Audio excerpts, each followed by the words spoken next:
সুন্দর একটি দিনে নিজের প্রিয় একটি রাস্তা দিয়ে যাচ্ছিলাম শপিং করতে। সেদিন আম্মুর সাথে শপিং এ গিয়েছিলাম। শপিং শেষ করে বাসায় আসতে আসতে আমাদের সন্ধ্যা হয়ে গিয়েছিল। আর বাসায় সেদিন অনেক কাজ ছিল, কজ আমরা সবাই মিলে ডালা বানাবো ঠিক করেছিলাম। ডালার মধ্যে কাবাব রাখবো ভাবছিলাম, আর কাবাবগুলো হচ্ছে আগের দিন রাত্রি ফ্রোজেন সিস্টেম করে যাবে ফ্রিজে রেখে দিয়েছিলাম, যাতে নেক্সট ডে ইনস্ট্যান্ট ভেজে ডালা বানানো যায়। আর এই যে ডালা, আমাদের ফ্যামিলিতে খুব একটা আদরের পিচ্ছি আছে। এই পিচ্ছির মন রক্ষা করতে এই ডালাগুলো বানানো হয়েছিল। একটা মধ্যে কাঠি ছিল আর একটা মধ্যে পোলাও রোস্টার কাবাব ছিল।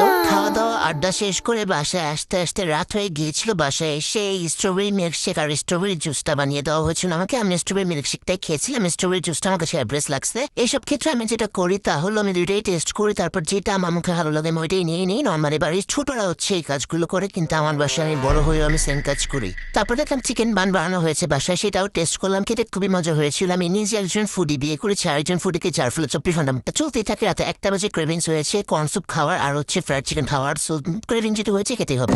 নেক্সট গিয়েছিলাম ফ্রেন্ডের সাথে দেখা করতে। সেখানে গিয়ে হচ্ছে আমি এই সুপি মোমোটা খেয়েছিলাম। এটা খাওয়ার পর গিয়েছিলাম আপুর বাসায়, অ্যান্ড বাসায় গিয়ে দেখলাম বৃষ্টি। তারপর আর কি বৃষ্টি দেখে গেলাম বৃষ্টি বিলাস করতে করতে আমাদের লাঞ্চের টাইম হয়ে গিয়েছিল। সেদিন আমি আপুর বাসায় লাঞ্চ করেছিলাম, আর আড্ডা দিয়ে বাসায় আসতে আসতে অলমোস্ট রাত হয়ে গিয়েছিল। বাসায় এসে ভেবেছিলাম একটা ঘুম দিব, কিন্তু তা আর করা হয়নি। দুজনে মিলে হচ্ছে সমোসা ভেজেছি আর মোমো স্টিম করেছি। তখন রাতের অলমোস্ট 12টা বাজে। সাথেই বলি আমরা দুটা ফুডি একসাথে এখন থাকি। যাই হোক, আজ এ পর্যন্তই। সবাই খুব ভালো থাকবেন। আল্লাহ হাফেজ।